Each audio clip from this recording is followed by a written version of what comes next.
Welcome to the Action Network podcast. I am your host, Evan Abrams, and I am joined today by no one other than Jill Gallant for today's Best Bets episode. But before we get to those, we've got a few trends, some talking points. We'll go around the league a little roundtable style. This will be a fun pod to discuss. So, Jill, what's up? How you doing, man? Good, man. We haven't done a show together since the Super Bowl, so we've been talking and whatever else. But again, I'm just very curious to see some of the trends and things that have been going on this season as we go, because some of the data that you have has been invaluable as the season has gone on. Well, listen, I'll say this. Since you and I did a podcast together from the Super Bowl, the Chiefs still haven't lost. So it's been fantastic. But listen, let's get into some of the data now. We're going to start with some buying and selling when it comes to teams. So you've got two teams you want to buy with losing records, and then I will kind of dive into what I think, and then we'll go from there. So sure, we'll start it off here.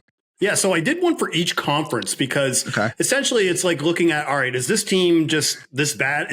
Are they their record, or is there actually room to grow? So this team, we bet on to miss the playoffs. I remember last year when we were coming into the season. This year, I'm sure there were people even still not quite fully on the hype train.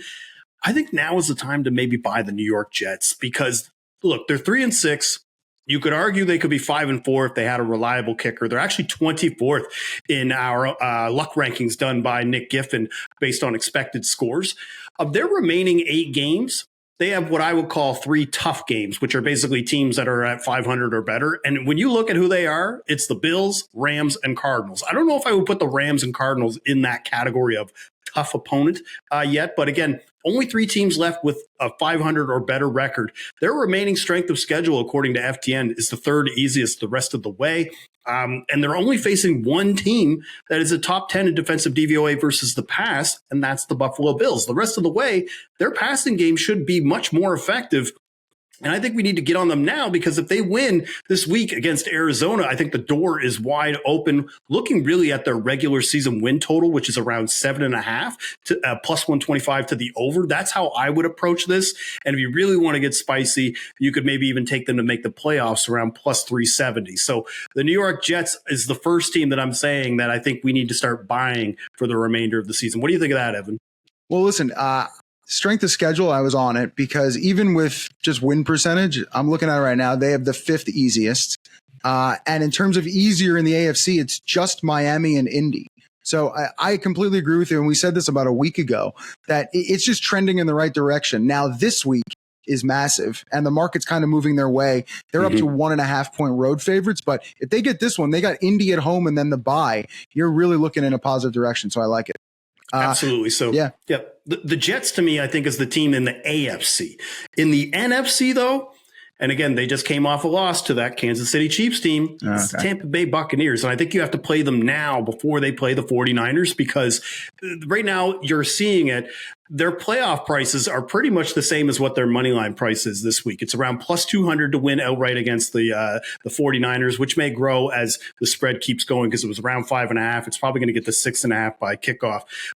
But what I'm trying to say is that if you think they're going to make the playoffs, which I do, you want to bet the money line, and you could double down on the playoff price, because if they beat San Francisco and go to 5-5, pretty much a clear path to 10 wins, because after the Niners game, they've got the Giants, got the Panthers still twice this year, the Raiders, the Cowboys, the Saints, and the Chargers, rather. So if you look at the remainder of the schedule for the Bucs, they're going to be favored in 6 of those 7 games. And according to FTN as well, they have the easiest schedule the rest of the way. Mike Evans is going to be coming back here soon. That should be a nice little bolster for their offense.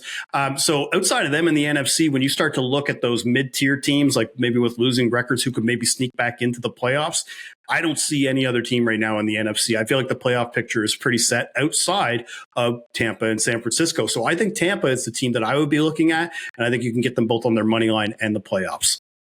Yeah, we had mentioned the Jets at the 5th easiest. Well, you picked the easiest. So Tampa has the easiest strength of schedule in terms of like just win percentage. It's crazy. It's at 31.9% for their opponents. So they do have a very easy rest of the way. And boy, would a win this week against San Francisco kind of start them on that track. And you've got Baker banged up right now, but it looks like he's going to go. He did say he'll be out there, but probably won't practice up to the week. All right, so let me give you my 2 buys. So I went at this at completely different angles, so this should be a fun one. The one I really do want to pick is San Francisco, but it's illegal based off of what we've put here. I'm not going to do it because of just their record and the situation, but I think this is the time everyone's coming back. I think you can get 13, 14, maybe even 15 to 1 right now at the Super Bowl at some books. I think it's an interesting buy based off of the schedule, which isn't super easy, but they also haven't been playing great, and their red zone has been bottom 5 in the league, which I think should turn around, and it'll help, but we're not going to go that route. And for the other team I picked, I'm not even talking playoffs. I'm more talking about buying in terms of against the spread a little bit. Like I think the rest of the way, there's a chance they finished 1-2 games above 500. I'm going to go, this might sound crazy, but I'll go Tennessee. They're actually 1-7 against the spread right now. And they have a top 12 toughest remaining schedule, which means the lines are going to continue to be very, very high in their games.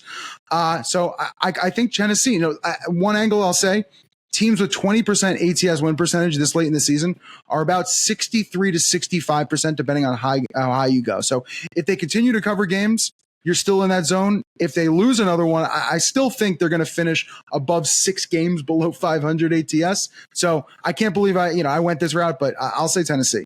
Yeah, I think with the 49ers, like if you're going to take them, you have to take them now because let's say they spank the Bucs this week. Their odds, they're already kind of steamed, even with their record as it is, especially if they're still favored to win the NFC West, for example. So I think that's the one thing with the Niners. I think if we were to do that, you almost want to take them on a game-by-game basis or take them outright to win the Super Bowl, which I think you're right is the best value. Tennessee, though, sneaky good defense, like top 10 in defensive DVOA, pass and rush. Obviously, offensively, they're quite limited depending on how you feel about Mason Rudolph and Will Levis. But I think you're right in a sense that they are very much feisty. Like they're very much like a defensive first team. Like their offense isn't really going to be the thing that really puts them over the top. And I think they've got some easier opponents coming up. Definitely some divisional games where I think we could get on Tennessee as well.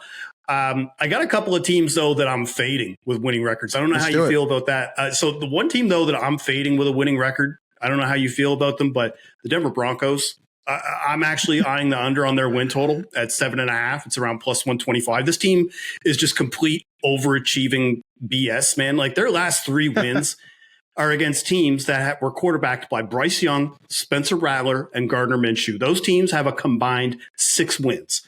They just don't have a playoff offense. A lot of it's a lot of the same things that we saw last year with Russell Wilson. And there is no chance that I will say that Bo Nix is on the level of Russell Wilson throwing the ball. They're 24th in DVOA on offense. Bo Nix, as I just mentioned, 5 games this season with 0 touchdown passes. And the remaining schedule, they still got the Chiefs twice, the Falcons, the Chargers. What that means, though, is that for their margin of error, they have to be perfect against teams that are pretty good, like Cleveland, Indy, Cincy, just to be in contention for the playoffs or get to 8 wins. So, the cool story about the Denver Broncos, they did go over their preseason win total around 5.5. Like, that's cool, but they don't have the depth offensively to compete against the top teams in the AFC. I just think there's too much of a slim margin for error, especially if their defense isn't playing well. So I'm selling Denver in the second half, both ATS, like I'm out on that team. Yeah, it's actually funny. Before you go into your last one, I had looked at the schedule before even looking at the rundown. I picked Denver as well. So they're 6-3 against the spread. They have the 4th hardest remaining strength of schedule. They still have the Chiefs twice. I just think they'll finish below 500 the rest of the way. That would be the prediction right now. And so that's what we're going with. It's funny you had that. All right, you got one more. What do you got? One more, and it's in the NFC, and this is going to make me sound like a hater because I'm a Cowboys fan, and this team just completely demolished them last year in the playoffs. I'm kind of fading Green Bay here. I'm eyeing the under on their win total at 10.5. It's around minus 110. And again, a bit of a hot take. They're at 6-3. They're likely to make the playoffs. I'm just out on this team offensively, especially with the way that Jordan Love has looked this year.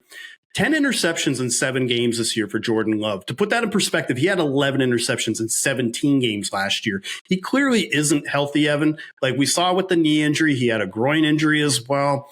And you look at the last 2 games, that pick 6 against the Lions, I thought completely lost the game for them because they were driving in contention and then they it was only 7-3. And then, obviously that next touchdown. And then you look at the Packers' upcoming schedule. They're facing some tough pass defenses over the next couple of weeks. They've got Chicago in Chicago. They've got San Francisco, Detroit. Again, I think they're going to get the wild card spot, but I think they're going to finish at 10 wins on the dot. So that's why I'm looking at Green Bay under 10.5 wins in the NFC. Took it right out of my mouth, the words. I agree. I was looking at the schedule at Chicago, San Francisco, Miami, at Detroit, at Seattle. It gets pretty tough after the bye. So I like that one. That's interesting. All right. You're the touchdown man. So let's get into some of these touchdown picks. You're going to give us 3 touchdown picks from 3 separate games. And then for each of the games, I'm going to give you maybe a prop I like and I'm looking at as well. So you're starting with the Germany game. What do you got? What are you looking at? Yeah, this one's the layup pick. If I had to pick, it's Tyrone Tracy to score a touchdown. He's around plus 105. I'm actually shocked that he is plus odds because this Panthers run defense just been a joke for the majority of the year. They rank last in defensive DVOA versus the run. They've given up 15 rushing touchdowns. That's last in the NFL. And Tyrone Tracy, you're maybe not as much of a Giants fan as you were when you're growing up, but I'm sure you still follow the Giants closely. You know, Tracy has looked pretty solid so far in comparison to Devin Singletary, and they clearly favor him. 42 carries for Tyrone Tracy compared to only 14 for Singletary over the last 3 games. And as I mentioned, I think we're getting plus odds because last week they had a pretty good matchup against the Commanders, but we ended up getting vultured by Daniel Jones, who rushed for his first touchdown of the year, and Chris Manhertz, tight end 3, ends up scoring as well. So Tyrone Tracy, I think he's going to have a really big game against the Panthers in Germany. I like it. So from my angle, and also I'll say one more thing. Singletary and the signing in the offseason and everyone being so hyped after Saquon left, and now all of a sudden he's out of the mix and you're looking at someone younger. It just proves all the decisions were just out of whack. But moving on from that, my prop, I like Eddie Pinheiro, kicking points over 5.5 for Carolina in this one. Tan's actually Action Network projecting about 6.5. But the 2 reasons I like it is I think the spread's a little bit too high. I like Carolina. I also say to myself, the Giants, what they do best is defense. They should be able to stall Carolina in the red zone. You should get a few opportunities here. So I'll go over 5.5, either 2 field goals or, most likely 2 field goals. You're not going to be relying on Bryce to put up 3 or 4 touchdowns, but that is the prop. The other 2 I looked at, Chuba Hubbard over 64.5 rushing yards, but the mix of Brooks has me a little skittish on that one, even though we're projecting in the 70s. And actually, interesting enough, running backs with a line of 50 plus versus the Giants are 4-1 to the over. And the other one I looked at was Bryce Young. The passing attempts, it's down to about 28 range. I was going to go under 30.5 because that's where it was about 24 hours ago, but it's gone down. So pass out. All right. Next game, San Francisco, Tampa Bay. You like a touchdown score. What do you got? George Kittle. Look, let's not overcomplicate this. It's plus 140 and it should be. That's a fair price. And that's actually a guy that I think has a very good matchup because, he leads all tight ends in touchdowns this year with 6 touchdowns. And the Bucs, they play zone at a top 5 rate. And Kittle has historically been the Niners zone buster. He leads the team in target share versus zone. And the Bucs, they've given up 4 touchdowns to tight ends this year. They're 29th in defensive DVOA against the position. And I think another reason why I like Kittle, instead of trying to figure out if it's going to be Debo's week or Jawan's week or Christian McCaffrey's coming back this week, he's one of the few Niners offensive weapons who doesn't really have a lot of competition at the position. You know what I mean? You pick Debo and then Jennings has a big game. You take McCaffrey and then Jordan Mason scores. Very frustrating for a touchdown better. And at least that way with a guy like Kittle, that there's not really much competition and he's going to be heavily involved in pretty much any scenario. So George Kittle is who I like to score a touchdown against that Buccaneers defense. I actually really like that thought process because you think about it with Mason and McCaffrey back and all the injuries bringing people in and out of the lineup, you kind of don't know where Purdy's going to go. And the fact that they have struggled in the red zone, he's going to go back to Kittle to try to get that done. So I like it. From my point of view, it just continues to be Cade Otton season. The props are a little scarce right now, but I put this in my article this week, so I will regurgitate a little bit. But after Monday Night Football, Otton has 24 first read targets or design targets. That is tied for the 5th most of any receiver or tight end in the NFL in the last 3 weeks without Evans and Godwin. He just continues to get all of the looks, even first read looks. So, assuming trailing game script, San Francisco, many people like in this spot. And even if not, they're going to be passing the ball. So, Cade Otton season. I did over 4.5 receptions last week. So let's run it back. Yeah, I think a receptions ladder would probably be the best angle for him right now because his touchdown odds are just getting steamed every week. By the time we got to kickoff against the Chiefs, it was around like plus 220. Now I'm seeing like plus 180 against a pretty tough 49ers defense. So, yeah. Yeah, I'll go receptions there. You're right. And even receiving yards give me a little bit of pause depending on, where they are in the game and how many yards, etc. So receptions is probably the route. All right, last game here. Oh, boy. Chicago, New England. You're going to somehow tell me there's going to be a touchdown here. Well, if there is going to be a touchdown, it's going to be from this guy, or at least if you're going to be taking a Patriots touchdown, I would prefer to go after the value here with Hunter Henry at plus 410, because now with Drake May at quarterback, I think the big thing that I would just say is a disclaimer right now. We're recording on Thursday. There's going to be some wind gusts like up to 25 miles per hour right now in Chicago, what's projected. But again, weather can change as we go, but it is called the Windy City for a reason. But again, Hunter Henry leads the team, targets, catches, yards. And with Drake May at quarterback, he's got now 23 targets over the last 3 games. Wow. And May has clearly been looking for him because 4 of the 9 targets that Hunter Henry saw in week 9 were actually in the red zone. And Hunter Henry, like a lot of tight ends, but Hunter Henry is clearly the best pass catcher against zone defenses on this Patriots offense. And the Bears play zone at a top 7 rate. He leads the team in yards per route run. He's also one of the only 2 Patriots to score a touchdown on zone defenses this year. So you want something maybe with a little bit more of a shorter ADOT, especially if you're playing against a team that is pretty good defensively in the secondary, but also if there's any type of elements we have to deal with. So wanted to give a little bit of a long shot. I thought Hunter Henry at 4-1 scratched that itch. Like that.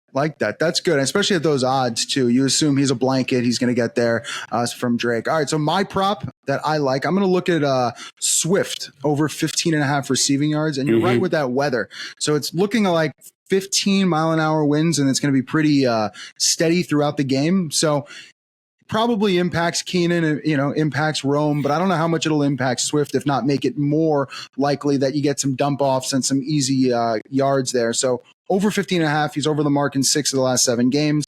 New England's also 26 DVOA versus the running backs in that sense. So I think it's the right play. And you also look at Caleb's ADOT, 11-1 average depth of target. So I think they're going to want to get some easy completions, and that's 11 in his last 2 games when they've only scored 24 points. So bring it back, make it easier. So Swift over 15.5 is the play. I definitely think his stock is boosted too, because Khalil Herbert just got traded to Cincy, and Roschon Johnson, even though he is a little bit of a touchdown darling of mine, because they'll price him at like 3-1. He's only really getting goal line carries. They're not using him really at all between the 20s. Also not really much of a pass catching threat. So again, DeAndre Swift, I think, is going to probably play a good 80% of snaps, which is pretty good for a running back, which then leads to a very good side where we could get over 14.5 carries. Love it. Yeah, we're on the same page there. All right, we're going to go kind of fast here through some topics, get through some roundtable discussion, and we're going to start off with some rookies. So this season, rookie quarterbacks are 11-0 against the spread when listed as a favorite. And even overall, I believe they're like, 56, about 60% against the spread. But favorites, 11-0. So I'll ask you, with Jaden Daniels -3 against the Steelers and Caleb Williams -6.5 against the Patriots, do both cover? Do one cover? Do neither cover? What's your thoughts here? Like, am I a jerk if I say neither? Because you can. Look, if I have to fade one, though, I'm going to fade Chicago, because their offense is broken, dysfunctional. Coaching staff seems to have lost this team, especially on the defensive side. And let's talk about Caleb Williams for a second, because why does he keep trying to pull this USC BS in Chicago? Because the improv in the pocket, in my opinion, is holding the offense back. He's not playing within the system, and he's constantly facing pressure. He got sacked 6 times versus the Cardinals last week. I just want to put that in perspective, that Arizona is bottom 5 in pressure and blitz rate this year. You should not be getting sacked 6 times against that Cardinals defensive line. And again, also from a defensive standpoint, Montez Sweat, a little bit banged up. He's starting to practice again this week. But again, I'm just seeing a lot of wind. And what's the Bears' defensive weakness? Stopping the run. They're 30th in defensive DVOA versus the run. And if the Bears can't throw, they can't run up the score on that Patriots team. So I think 6.5 is just too many points for Chicago against New England. But for the Commanders, I'll keep it short. I just think we're buying high if you're taking Washington right now at -3, because I'm sure you'll have a wealth of trends and data telling me about how Mike Tomlin does as an underdog on the road, as an underdog of 3 or less. And you know that Steelers voodoo with that secondary and the defensive stuff, that's going to happen. I just would not trust either team laying these points. Yeah, I had just paused with Chicago and New England because there's just so many, especially with the win, so many, and I don't trust either head coach in the game, which kind of gives me a pause, but I do kind of like the Steelers. I gave this stat out on the favorites earlier today, and I will give it again now. So everyone knows the Tomlin as a dog stat. It's kind of everywhere. The way I wanted to look at it is how he does against elite offenses. So he's actually 21, 15, and 1 against the spread, 58%, when facing defenses scoring 28 plus points per game. When he's a dog in that spot, he's 14 and 7. And even without Big Ben, he's 4-2 and 1. So to me, it's the right number. I'd like 3.5. And honestly, at this point, looking at the markets, I'm probably going to wait. I don't think there's a necessity to bet it at this moment going into the weekend, because I just think, you might get 3.5. And I don't know if it's going to move off that, but either way, I like Pittsburgh. All right, let's roll to the next topic here. So Kansas City might be undefeated, but Detroit's the hottest team at the moment. They've won and covered 6 straight.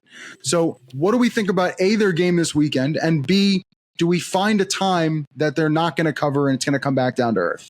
Well, looking at their upcoming schedule, I think the best chance for them to fall short is this week against Houston as 3.5-point favorites, because the way to get to Detroit is you got to get to Goff, who has typically struggled versus pressure in his career.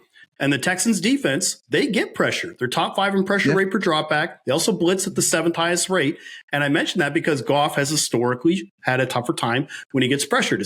His touchdown rate per dropback, his completion percentage, his yards per attempt, it all goes down when he sees pressure. So if the Texans, who are also 4th in defensive DVOA and for stopping the run, if they can contain the run, they're going to be able to keep this game close. I think they could potentially win outright. Now, I will say if Nico Collins comes back, you're going to see that point spread probably drop and go closer to Houston. But I think even then, it's not going to go over where all of a sudden Houston is favored. I would just say that you might be able to get a little bit of injury news later, closer to kickoff, where you might be able to get a little bit better number on Detroit if you're going to do it. But I think at this point, you've got to take Houston this week at plus 3.5. Yeah, to me, it's either Houston or at Indy. I kind of want to say at Indy. I sure as heck can't take it next week, which is they're at home against Jacksonville, which is now could be Mac Jones at quarterback. I mean, granted, that spread might be 14 plus by the time we get there. But the thing I do, so Nico Collins is obviously the biggest factor here. I've put in my articles recently just how they've performed without him in the lineup, and Stroud just can't find anything downfield, and it's become, just not as pretty as it was. And especially now without Diggs, we don't exactly know how it's going to look when Nico does come back. The one angle I will say, which has me kind of pointing towards Houston a little bit, is Stroud, 5-10 against the spread as a favorite. He's 7-4 as an underdog. So the line itself, and it was about 4 now down to 3.5, would definitely be the reason I would look there. But for some reason, I kind of want to say the Colts, but hopefully it doesn't last that long. Yeah, I mean, Houston, I think, is the easiest choice based on strength of schedule, the teams that they're facing. Sure. But I think at this point, sometimes it is dependent on the number. Like if there are like 17.5-point favorites against Jacksonville and they just happen to get garbage, then that still counts as a loss. So, but I think Houston, especially as an outright loss, I think that's probably the one that I would pick of the remaining teams that they have to face. I agree. All right, let's go to this last category here. So we're going to talk about interceptions.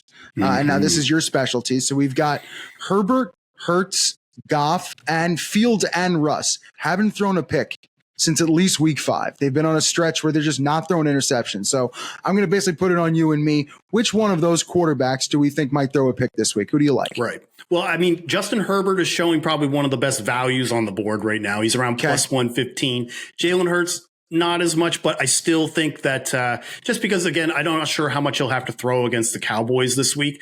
But again, kind of piggybacking on what I just said about why I think the Texans can cover this week, I think Jared Goff interception right now is the best value on the board at plus 130 because he's been clean the last 5 games. And I think that's why we're getting this kind of value. But I think his timing is going to be off because of this pressure. And when you look at the data this year, he's thrown 2 of his 4 interceptions when he's been blitzed, 3 of 4 when pressured. Last year, very much the same thing. 9 of his 12 interceptions last year came when he was pressured. I expect this Texans secondary just to roam a lot because they have a lot of zone coverage. And they are second in total passes defended and 7th in interception rate per dropback. So I think Jared Goff, if he's put in a position where he's going to have to throw a lot, now this isn't me saying that they're going to lose the game as a result. I'm just saying Jared Goff to throw an interception is my favorite interception bet of the week. Wow. Okay. Wow. That is a step back from just picking between the 4. So honestly, on my list was only Herbert and Goff. So I agreed with you with the pressure. And it was the same reason I think I like Herbert a little bit better. Between Tennessee and Houston, both those quarterbacks are going to see a lot of pressure. And this year, Herbert's on his butt literally 10 times a game, it feels like, whether it's a pressure or a hurry or a knockdown. And Harbaugh has honestly said it every week. I mean, he is a fighter out there, but at some point something might happen in that game, especially with what Tennessee brings forward. So I will go with Herbert. Okay, so we have a little bit of time here, so let's keep rolling. We'll go to the next one.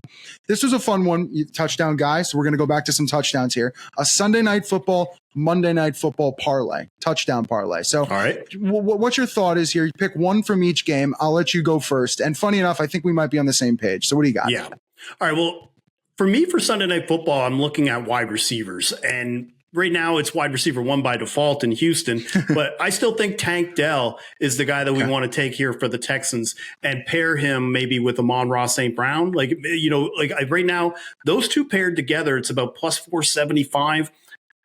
Amon-Ra St. Brown, I probably won't get into too much. I mean, he's got touchdowns in 6 straight games. Just crushes zone coverage. Dell, though, is the one that's actually surprised me because last year he was awesome versus zone coverages. This year, he's been way better against man coverages, and he's the only Texans wide receiver this year to catch a touchdown versus man defenses. That includes Nico Collins and Stephon Diggs. So I think those two is who I would look at for Sunday Night Football. What do you think of those two? I mean, Brown's scored in what, 5? You said 6 straight games. The thing with that is that it kind of hits no matter what, right? Depending on the circumstance, like if they're losing, depending on the game script, I feel good about that kind of in any circumstance. So I think I prefer the Amon-Ra more, and obviously that's priced in a little bit. It's interesting that you said Tank Dell because I had the same thought with Houston when I said to myself, okay, someone's got to do it. I kind of liked Schultz as the guy in that offense. And I'm honestly a sucker for the tight end in some of these scenarios, especially because Stroud's trying to find his way right now. And I think going to the blanket might be a helpful thing, especially in the red zone. If it's not Mixon, which is the easy one. So I had 2 parlays here. So from Sunday night, I like Schultz. On the other side of that, I feel like the only other thing to do in that game would be Montgomery, but it's just too easy and everyone's going to do it. But who do you like in Monday? All right, Monday, it's the same recipe, very similar results. Evan, I don't know how we can't pick Cooper Kupp. Like Cooper Kupp at plus 140. and then obviously I sent you a note off air about Tyreek Hill. We could talk about that more in a second, but you pair Cooper Kupp touchdown with Tyreek Hill touchdown, that's around plus 430. I mean, Cooper Kupp, he's got 49 targets and 3.5 games played right now with Stafford. Like it's been unreal how much he has been featured in just such little time. And one thing I love about Kupp is that it doesn't matter if it's man zone. It doesn't matter. You could double cover him and he probably will still catch that ball. So Cooper Kupp is who I like. What do you think of Tyreek Hill, though, if we added him with that for Monday Night Football? Yeah, to me, he hasn't been able to find the end zone in a little while. I think it has a lot to do with the offense. I think it also has a lot to do with how much Miami's struggling, getting him in motion, getting him downfield. I think indoors in this scenario in LA is a scenario where it might get fixed. And you have some data to kind of back that up because I like Tyreek and I'm going to put him in one of the parlays I'll give you in a second what I like. All right. Well, Tyreek, just to give some background, the Rams, the big thing about them is they've allowed the third most touchdowns to wide receivers this year, but they're also bottom 6 in defensive DVOA versus the deep ball, which is obviously Tyreek Hill's specialty, one of the few players in the NFL who could probably score a touchdown from anywhere on the field. But what I did is I went back and looked since Tyreek Hill has come into the NFL, how many times has he played indoors or in a dome? And he's played indoors 17 times. Do you know, Evan, he has scored a touchdown in 11 of those 17 games. And 3 losses of that, so of the 17 games, the 3 games that he didn't score were in his rookie year, where he wasn't really still a big fixture of the offense at this point. If you just exclude the rookie year, he has scored in 11 of 14 indoor games in his career. Yeah, to me, I would love to see, because I would assume the targets are also relatively up in those games. I would also say that it's probably more high scoring just based off of being indoors. So it all makes sense to me. And I had Tyreek on my side too. I think the way I would at least package my touchdowns would be Montgomery and Tyreek, which would be your chalk touchdown, which is about 275. Or you would put Schultz, and the 2 people I think that are interesting in here would be Jonnu Smith and Colby Parkinson, both tight ends. I'd go the tight end parlay. So Schultz and Jonnu are about 13-1, and Schultz and Colby is 20-1. To me, Cooper Kupp does feel like the more chalky and probably more likely scenario here. But I also feel like against Miami's defense, which is super porous, they're going to be able to move downfield. And Jonnu's actually seen a lot of targets for Miami. Yes. So I think on both sides of the ball, there are I don't want to call them vultures since they're mostly in starting positions. But I do think mixed with Schultz, it could be a fun parlay. Well, and for anybody who is actually looking at Demarcus Robinson is probably somebody that you can't fully forget either. I mean, this guy's scored 2 touchdowns in each of the last 2 games. He's clearly like the second option, but clearly getting the weaker of the cornerback matchups when they're playing against teams. So Demarcus Robinson is around like plus 280 to plus 300. He would probably be somebody that I would more single bet than I would add as to a parlay. But if we're just trying to do a parlay where we're trying to get best odds for the guys that I know are going to get consistent volume, in that game for Monday Night Football, I think Cooper Kupp and Tyreek Hill check those boxes.